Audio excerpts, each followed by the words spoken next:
কিন্তু আপনাদেরকে বলতে চাই, বাংলাদেশের বর্তমানের সবচেয়ে যারা বড় রাজনৈতিক দল হিসেবে নিজেদের দাবি করে, তাদের কেন্দ্রীয় কমিটিতে এই তাদের ৪৭ বছর পর, তাদের জন্মের ৪৭ বছর পরও সেই রাজনৈতিক দলে কেন্দ্রীয় কমিটিতে নারী আছে মাত্র 13.6%।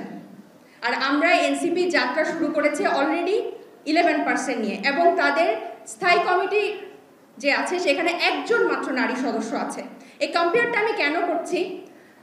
এনসিপি যখন এই গণ অভ্যুত্থানের পরে বাংলাদেশে যে একটা নজিরবিহীন অবস্থা এখন, এবং আমরা যে মুখে বলছি নতুন বাংলাদেশ, এটা আসলে মুখে বলার বিষয় না, এটা আমরা প্রত্যেকে কিন্তু অনুভব করছি। এবং আদতেই এখন বাংলাদেশের রাজনৈতিক অঙ্গনে এরকম একদম পুরো প্রেক্ষাপট বদলানো একটা সময় এর আগে কখনো আসে না, এবং এটা আমরা সবাই প্রতিজ্ঞাবদ্ধ যে আমরা এটাকেও হাতছাড়া হতে দিব না।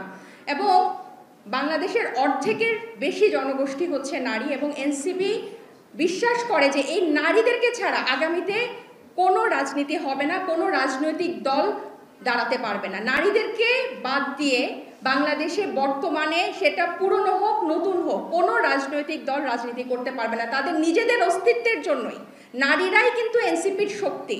এই যে আমি 23 জন নারীর কথা বললাম, শুরুতে একজন আপা ছিল চট্টগ্রাম বিশ্ববিদ্যালয়ে চলে গেছেন, যে নারীদের জন্য সবসময় ফিক্স করা হয় কিছু সফট প্রফেশন।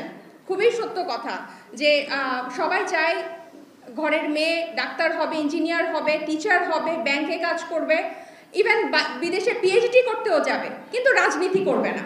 কিন্তু আমি আপনাদেরকে বলতে চাই, এই যে 23টা মেয়ে একদম সাধারণ পরিবারের মেয়ে, এবং এক একজন এক একটা ব্যাকগ্রাউন্ডের। এখানে চিকিৎসক আছে, আইনজীবী আছে, মাইক্রোবায়োলজিস্ট আছে, টিচার আছে, ব্যবসায়ী আছে, ভাস্কর্যে পড়া স্নাতক পাশ করা নারীও আছে, এবং প্রত্যেকে তাদের নিজ নিজ যোগ্যতায়, কিন্তু কোনো টোকেনিজম না, নিজ নিজ যোগ্যতায় কিন্তু এনসিপিতে জায়গা করে নিয়েছে এবং নীতি নির্ধারক এবং দায়িত্বশীল পদে আছে। বিএনপি যে কথায় কথায় 31 দফা বলে এখন একদম সয়লাভ করে ফেলছে, তাদের সংস্কার মানে 31 দফা। 31 দফার 24 নম্বরে তারা নারী ক্ষমতায়নের কথা বলেছে, শুধু এতটুকুই যে তারা নারীর ক্ষমতায়নে কাজ করবে।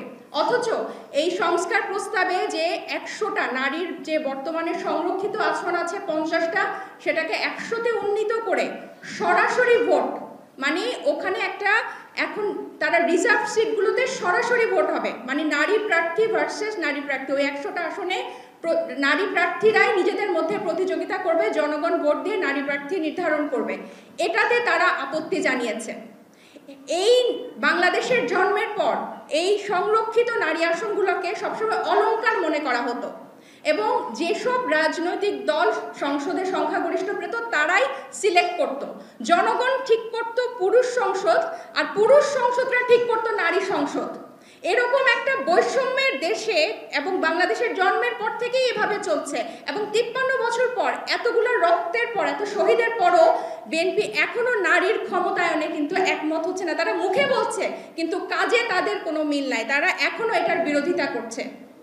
এবং এই সরাসরি ভোটের কথা আমরা কেন বলছি? আমরা বিগত দিনে দেখেছি এই সংরক্ষিত আসনগুলোতে যে নারীরা বসে তারা সাধারণত আত্মীয় স্বজন হয়, অমুকের স্ত্রী, অমুকের কন্যা, অমুক সুবিধাভোগী ব্যবসায়ীর পরিবার পরিজন, এরকম নারীদেরকে দেয় যারা সমাজের কোনো নারীদের, আসল নারীদের কোনো প্রতিনিধিত্ব করে না। আমার কাছে বেশ কয়েকটা প্রশ্ন এসেছে এখানে, এই প্রশ্নগুলোকে যদি আমি একটু সাম আপ করে, আমি চোখ বুলাচ্ছিলাম যে সব এনসিপি কি করবে, যে এখন নারীর ক্ষমতায়নে এনসিপি কি করবে।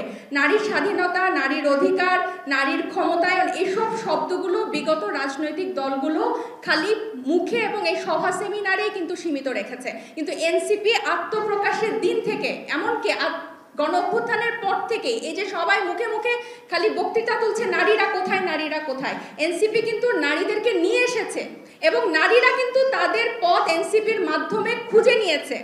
আজকে যে এখানে আমরা দাঁড়িয়ে আছি, এখানে আমি কিন্তু কখনো ভাবি নাই যে আমি রাজনীতিতে আসব এবং এই পথ আমি বেছে নেব, কিন্তু জুলাইয়ের পর যে ভঙ্গুর অবস্থায় বাংলাদেশকে, এবং এই জুলাইয়ের অগাস্টের এই যে ভঙ্গুর অবস্থা দেখেছি, এরপরে কিন্তু আমার মনে হয় যখন এই রাজনৈতিক আকাঙ্ক্ষা এসেছে বাংলাদেশ নিয়ে কাজ করার, দেশ নিয়ে কাজ করার, আমি বিশ্বাস করি, দৃঢ়ভাবে বিশ্বাস করি যে এই যে এতগুলা নারী আপনারা বলছেন বাংলাদেশের বিভিন্ন প্রান্ত থেকে এসে, তাদের মধ্যেও অবশ্যই এসেছে। হয়েছে এবং বিগত দিনগুলোতে যে একজন সাধারণ মানুষ, শুধু নারী না, একজন সাধারণ মানুষ যে রাজনীতিতে যোগ দিবে, একটা যে পথ থাকবে, এরকম কোনো পথ আমাদের রাজনৈতিক দলগুলো বিগত দিনে রাখে নাই।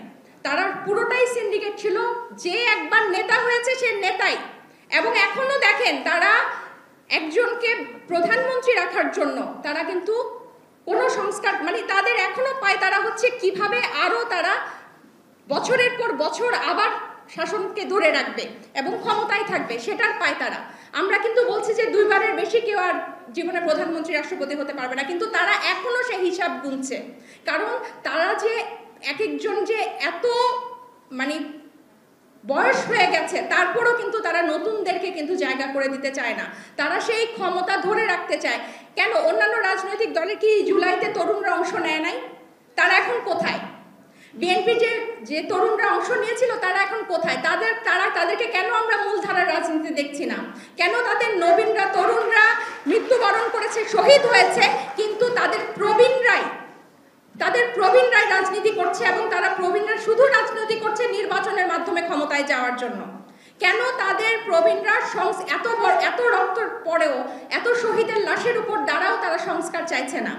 কেন তারা নারীর ক্ষমতায়ন খালি মুখে বলছে, কিন্তু এটার বাস্তবে তাদের কোনো প্রতিফলন দেখা যাচ্ছে না? কারণ তাদের উদ্দেশ্য একটাই, সেই উদ্দেশ্য হচ্ছে একটা নির্বাচন, এবং নির্বাচনের মাধ্যমে খালি ওই ক্ষমতা দখল, ওই চেয়ার দখল। এবং তারা যেভাবে সংস্কার প্রস্তাবগুলো দিচ্ছে এবং জাতীয় ঐকমত্য কমিশনের সাথে বিরোধিতা করছে বিভিন্ন মতে, তাতে সুস্পষ্ট যে তারা আবার সেই নতুন নব্য স্বৈরশাসক হওয়ার সব ধরনের পায়তারা করছে। এবং এই যে আপনারা এই তুষার যে বললো যে সংবিধান বুঝে না, সংস্কার বুঝে না, নির্বাচন বুঝে না, যে নারী, যে নাগরিক চিকিৎসা, আইনজীবী, ব্যাংক, কর্পোরেট এত জটিল জিনিস বুঝে, সে কেন সংবিধান বুঝবে না? কেন নারীরা এই সহজ সমীকরণ বুঝবে না? এখানে তো এটা তো মঙ্গল গ্রহ থেকে কোনো কিছু আসে না, কিন্তু এটা তাদেরকে এইভাবে পোট্রে করা হয় যে তুমি নারী বা তুমি ছোট, তুমি কোনো কিছু বুঝবা না। একদম পূর্ণাঙ্গ রাজনৈতিক দল হিসেবে আমরা নিবন্ধনের কাজ করছি, আগাচ্ছি, এবং রাজনীতির ময়দানে আমাদের সরব উপস্থিতি আপনারা সবাই জানেন। এবং আজকের প্রোগ্রাম যেহেতু নারী রাজনীতি নিয়ে এবং রাজনীতিতে নারীর অংশগ্রহণ, ভূমিকা ইত্যাদি নিয়ে, আমি এই পোর্শনটা দিয়ে শুরু করতে চাই। এনসিপিতে আহ্বায়ক কমিটি ছাড়া বর্তমানে আমাদের পুরো বাংলাদেশেই আমাদের এনসিপির সমর্থক আছে এবং আমাদের সাথে বিশাল একটা জনগোষ্ঠী যুক্ত আছে, কিন্তু অফিসিয়ালি এনসিপির বর্তমানে শুধু একটা আহ্বায়ক কমিটি আছে 217 জনের, আমি যদি ভুল করে না থাকি, এবং সেখানে নারী আছে 23 জন, এবং যেটা 11%। আরপিও অনুযায়ী রাজনৈতিক দলের যে কোনো স্তরের কমিটিতে নারী থাকতে হয় 33%। তো সেক্ষেত্রে আমরা পিছিয়ে আছি।